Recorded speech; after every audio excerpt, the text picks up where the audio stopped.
Евангелие от Матфея. Откройте со мной Евангелие от Матфея, 1 глава. Мы будем читать 3 стих. 1 глава, 3 стих. Иуда родил Фареса из Зару от Фамари. Фарес родил Езрома. Езром родил Арама.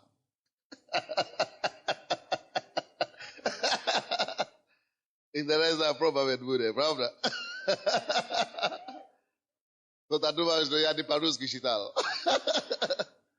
Давайте будем читать еще раз этот стих. Я буду с этого стиха проповедовать. 3 стиха. Начнем еще раз. Евангелие от Матфея 1:3. Иуда родил Фареса и Зару от Фамари. Фарес родил Езрома. Езром родил Арама. Я проповедую сегодня на теме Иуда родил Фареса. Напишите себе, кто пишет. Проповедую сегодня на теме Иуда родил кого? Фареса. Загадочно. Поэтому я люблю откровение от Слова Божьего. Нету ни одного слова. Часто, когда я сначала покаялся, и нисколько, даже до недавнего времени, когда я считаю эти все, про это родословие Иисуса, потом пошло. Авраам родил Исаака, Исаак родил Якова, Яков родил Иуду. Зачем это в Библии-то? Целую главу ничего не поймешь, ни конца, ни начала, ни это самое. Ни голову, ни хвост. К чему-то это, какая мне разница, кто родил кого, я их не знаю. Все равно, какую пользу, что толку отсюда? Оказывается, что это не так. Бог ничего случайного не помещает в Библии. Бог не помещает что-то в Библии, которое бесполезно. Если Бог уже что-то, даже если точку ставит в Библии, то оно важно. Не только важно для тех, которые тогда жили. Я думал, что это история. История, родословие. Там перечисление истории. So, какую пользу это имеет для меня сегодня? Никакую, я думал. Оказывается, непосредственно. Оказывается, что даже в эти все имена ты можешь отсюда получить благословение. Серьезно. Поэтому сегодня, пока что Бог мне дал сегодня откровение на 3 стих. Как Иуда родил кого? Фареса. Чтобы вы поняли, что когда вы считаете что-то сокровище, какой-то сокровенность есть в этих словах. Хорошо, что имеется в виду? Во-первых, чтобы понять это местописание, надо понять, кто такой Иуда. Иуда родил Фарес. Но кто-то, это Иуда должен быть кем-то. Теперь, давайте посмотрим, что такое Иуда. Не только кто он был такой, что Иуда это сын кого-то. Не, давайте будем углубляться в значение этого слова Иуда. Кто такой Иуда? Давайте откроем, пожалуйста, Бытие. Так, Бытие 29 глава. И будем читать 35 стих там. Бытие 29, 35 стих. Там последний стих. Бытие 29, 35. Эта речь тут идет о Лии. 29 глава, 35 стих. И еще зачала, кто зачала? Лия. Еще зачала и родила сына. И сказала, теперь-то я восхвалю Господа. Посему нарекла ему имя Иуда. И родила сына. И нарекла ему имя Иуда. Now, мы с вами знаем, что в иудейской культуре и в Израиле не бывает имя случайное. То есть дается имя, не то, что мне нравится имя Наташа, вот ты будешь Наташа, мы тебя назовем Наташа. Или мне нравится имя этого Саша, Александр. Почему Александр? Не знаю, нравится, пришло такое, просто в голову, бац. И дал ребенку. В еврейском культуре нельзя так, просто чтобы пришло в голову бак и сразу, да, нет. Там давали в библейские времена и до сих пор дается имя под конкретным случаем, но который имеет и носит конкретное значение. Вы слышите, да? То есть, если дать имя кого-то, допустим, это они смотрят на обстоятельства, которые окружают его рождение. Они смотрят на то, что Бог сказал про этого человека, про этого ребенка. И, имя поэтому носит непосредственное предназначение этого человека. Имя этого человека связано обычно с его судьбой. Предназначение и жизни на земле. И в Африке то же самое. Меня зовут Sunday, это мое английское имя, которое значит воскресенье. Как будто они знали, что я буду проповедовать воскресенье Иисуса. А также меня зовут, мама звала Оласукоми. Это обозначает по-родному, что 6 приблизилась ко мне. Я думал, что я приношу 6 домой сейчас, как проповедник. А 6 богатства. Не материальное богатство, но богатство в 6. Виде 6 приблизилась и ко мне, и до меня. Это мое имя. А фамилия моя Аделаджа обозначает примиритель. Как раз я примиряю грешников с Богом. То есть не бывает такое имя случайно, то же самое в Библии было. Вот. Допустим, тут мы видим, почему Иуда обозначает восхваление Господа. Иуда обозначает прославление. Иуда обозначает хвала прославление. Поэтому давайте теперь вернемся к Матфею. 1 главу 3 стих. Евангелие от Матфея 1:3. Это откуда мы начали. Как там сказано? Иуда, значит, прославление родила кого? Фареса. Теперь, кто такой Фареса? Ну, подождите, потом выясните. Значит, Иуда родил Фареса, это уже не просто какое-то загадочное, какое-то непонятное название проповеди. Это уже конкретное что-то обозначает. Вот, все эти местописания, которые вы читаете, родословие Иисуса, но кого-то там, что и Авраам родил Исаака родил Якова родил Исаака и так далее, родил того. Это не просто брошенные слова. Слушайте меня. Вот, давайте теперь посмотрим, что такое Фареса. Вот, Иуда родил Фареса. Это значит, когда ты будешь прославлять Господа, прославление Господа, восхваление Господу, всегда рождает что-то. Ты не можешь прославлять Господа, восхвалять Его, постоянно жить жизнь хвалы и быть в минусе. Не можешь.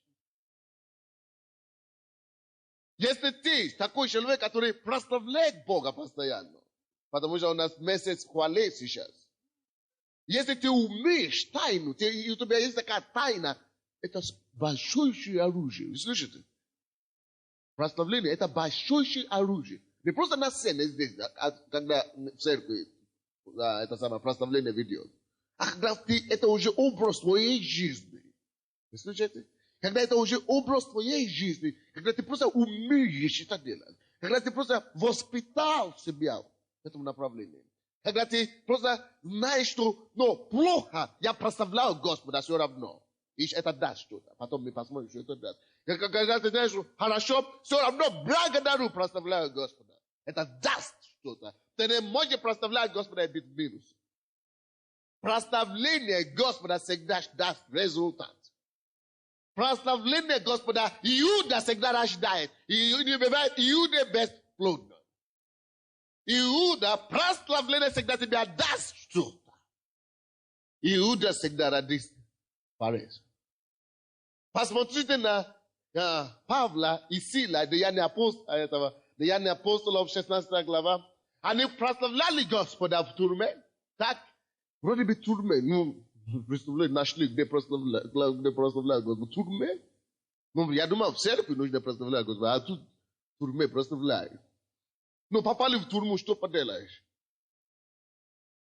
Они поняли, что они верующие люди. Если уже они попали в тюрьму, значит, там в тюрьме не нужно плакать и рыдать.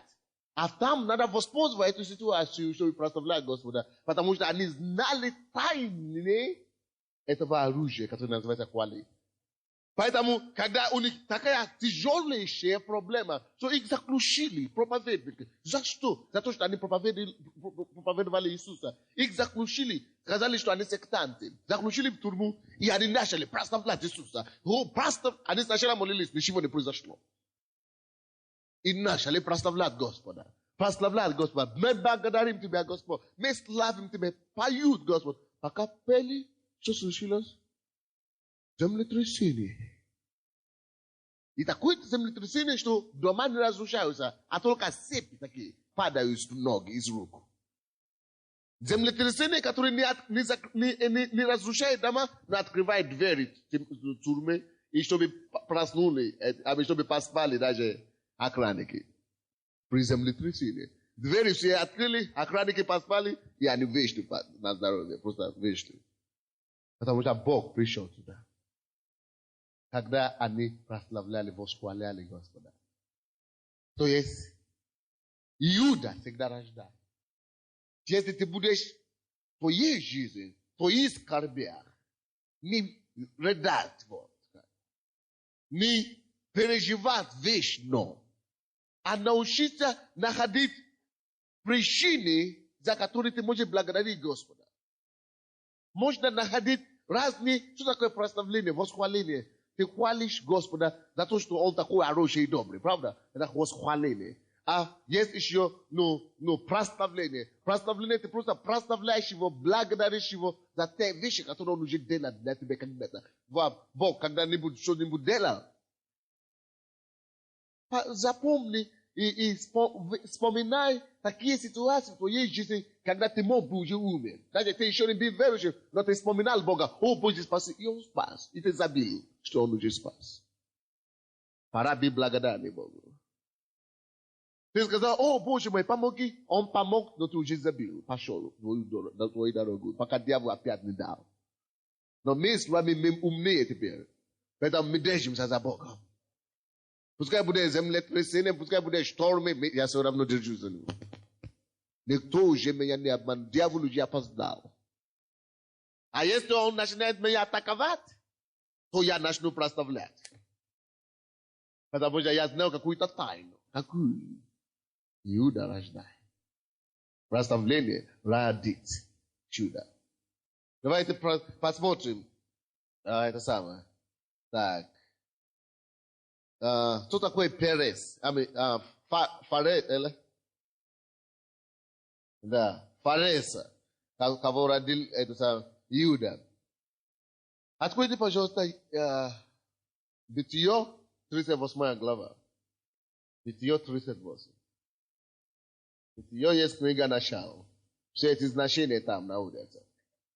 Бытие 38 глава, 27 стиха, давайте будем читать отсюда. Есть такое повествование, как бы. Слушайте внимательно, хорошо? Бытие 38, 27 по 30 стихи. Во время родов ее оказалось, что близнецы в утробе ее. Тут речь идет о женщине, которая родит. Так? Оказалось, что близнецы в утробе ее. 28 стих. И во время родов ее показалась рука. Это значит, один идет, правда?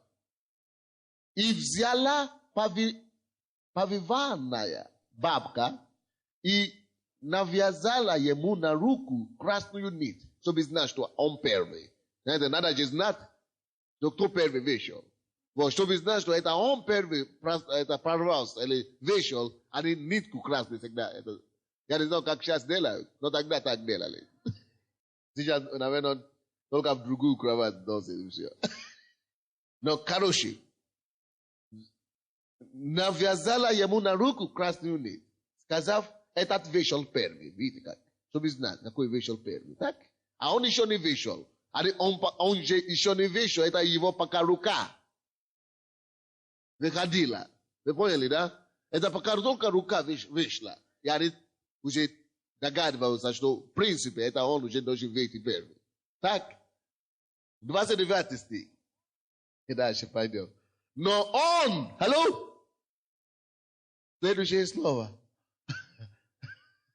Но он возвратил руку свою, а нитка же уже была красная. И вот вышел вдруг. Откуда-то вышел брат его, написано. Ну, парадокс. Что такое? Ну, что такое?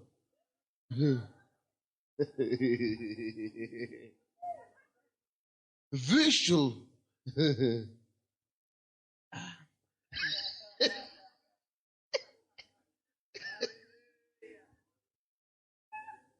Слушайте, ребята. Вышел брат его, второй, который должен быть вторым, вдруг становится первым. И она сказала, как ты расторг себе преграды. Действительно, сюрприз. И наречено ему имя кого? Фарес. Теперь слушайте. Вот, мы уже выяснили, кто такой Фарес. Что это обозначает? Вот, Фарес – это тот, который вообще никого не признает, который должен быть вторым, и вдруг становится первым, выходит первым. Человек, кого не считали ни за кого, ни за кем, а вдруг расталкивает, или как это, преграду, то есть прорывается. Фарес – это обозначает прорыв. Он прорвался. Как он прорвался? Как ты прорвал эту преграду? Фарес – прорыв. То есть тебе не дают никто никакой шанс. Вот, ты, уже даже красный нить, уже дали твоего, это самое, который перед тобой. Уже все, вот, вроде бы ты уже опоздал, а это уже выиграл. И вдруг откуда-то вышел впереди. Вот откуда появился Фарес. Прорыв. Теперь давайте вернемся в это самое. Да. Иуда, Матфея 1:3. Что там написано? Иуда ради кого? Иуда родил Фареса. Прославление рождает прорыв.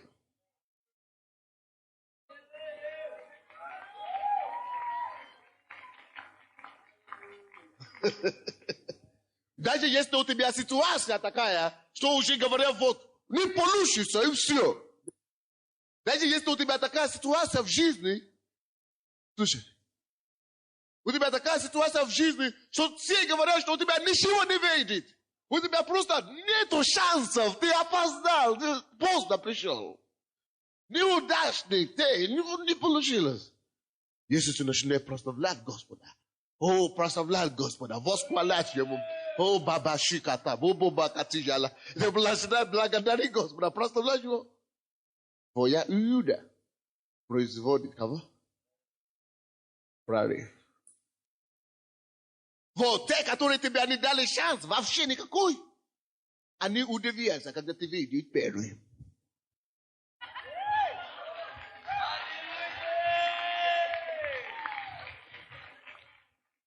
Когда ты знаешь, люди, которые, дай мне это самое. Люди не понимают, а я понимаю. Я иду в XD. Люди думают, что больной или что с ним. Я знаю, что с ним.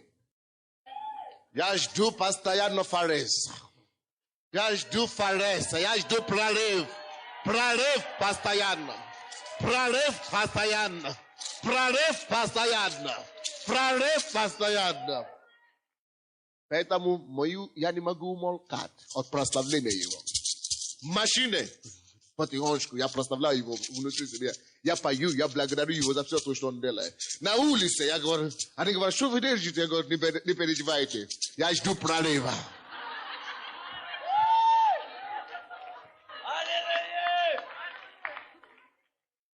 Так что, если вам не известно, это музыкальный инструмент, маракас называется.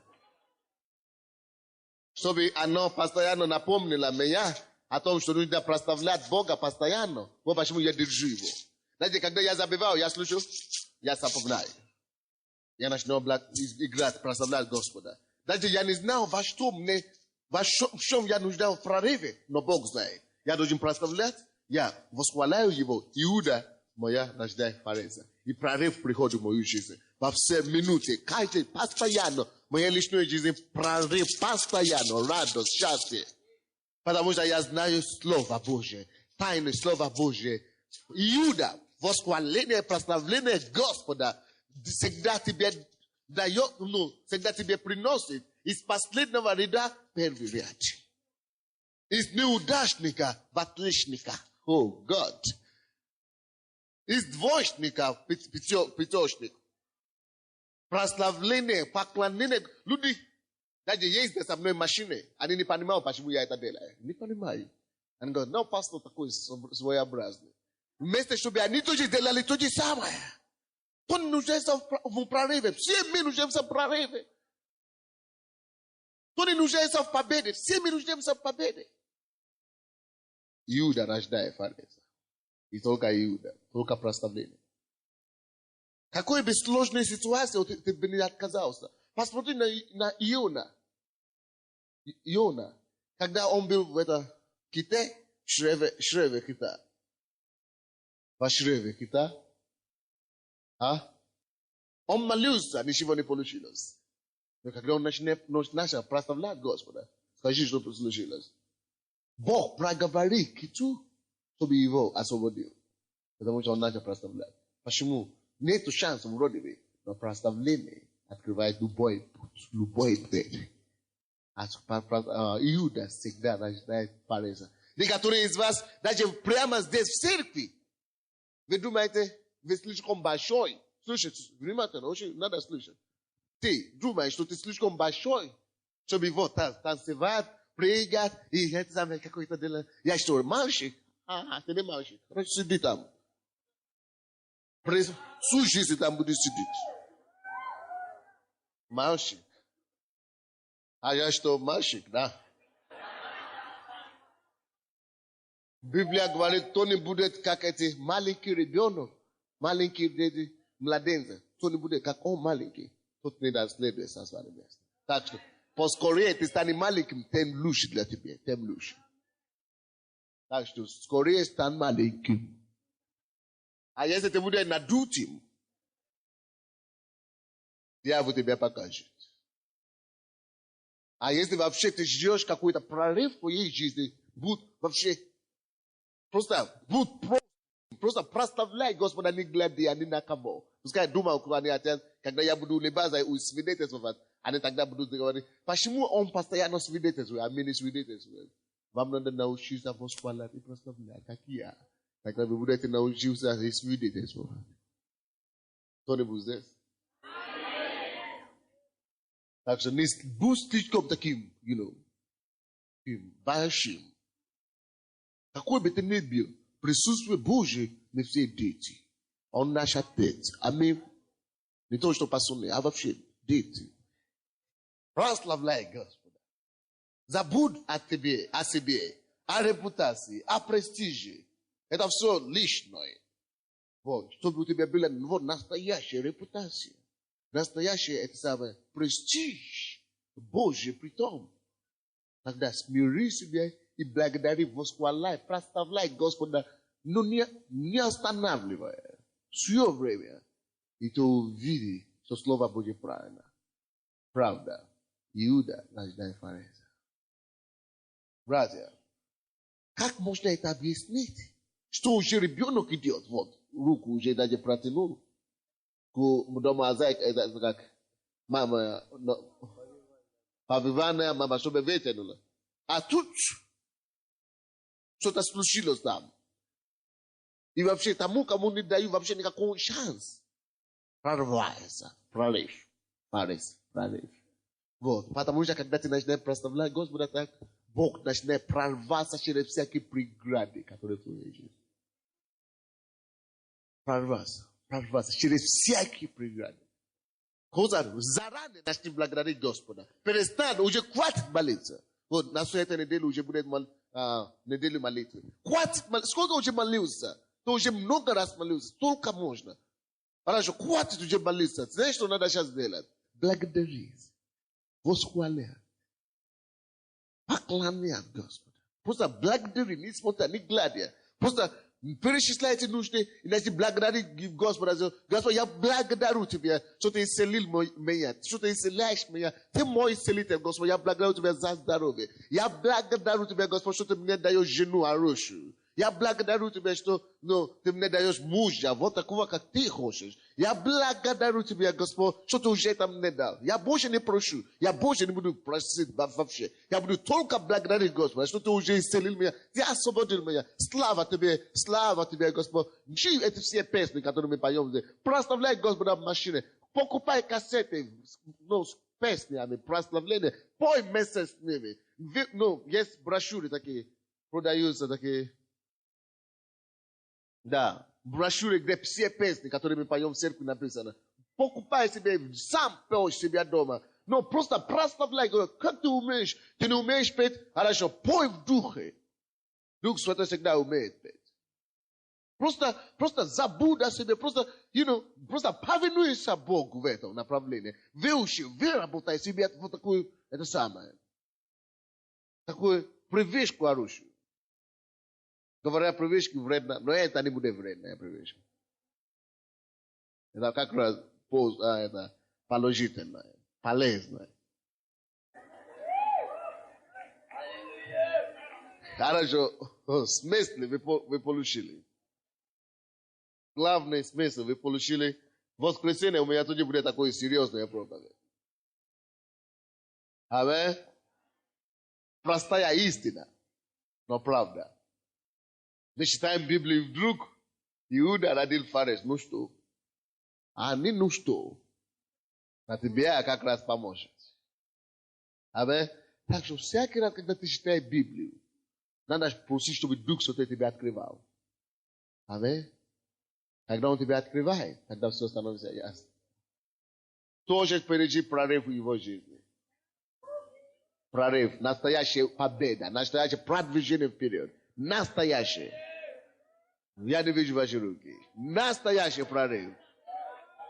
Начните прославлять Господа. Аллилуйя!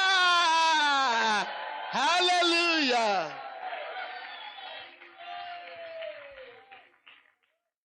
Но кто заметил, что вообще невозрожденному человек, который вообще первый раз живой в церкви, живым Богом, ему вообще тяжело прославлять Господа так. Не получается. Допустим, когда я впервые попал в такую церковь, да, когда я первый раз попал, я сказал, либо они все что-то с ними поехали, либо что-то с ними не в порядке, либо со мной что-то не в порядке. Но вы знаете, Бог потом помог мне. Каким образом? Я начал думать. Я задумался. Вроде бы они выглядят нормально. Но кроме того, они же говорят с Богом как-то, молятся. А я, вроде бы я умею молиться. А тут нем им стал.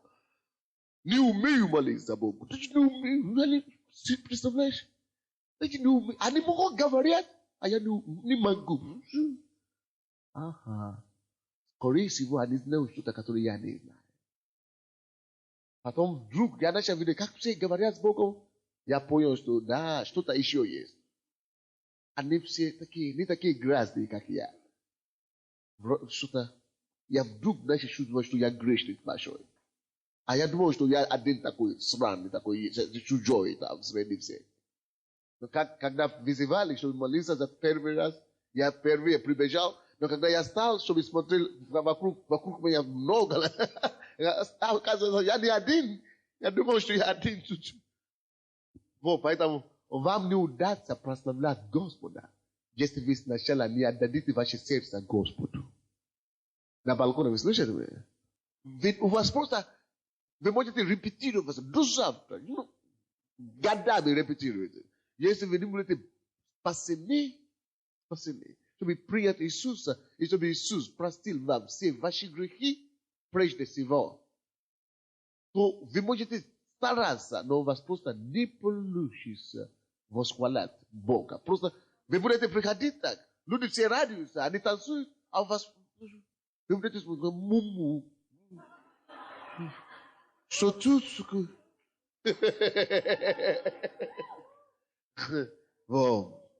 Но лучше поздно, чем никогда. Кто-то мне говорит, нас воспитали по-другому. Конечно, по-другому. Что гордится, что тебя так воспитали. Но мы уже человек разумный, сейчас надо поправлять. То, что не давали, надо себе самому себе взять себе. Потому что это тебе на пользу. А если ты будешь ждать, чтобы тебя еще раз повоспитали,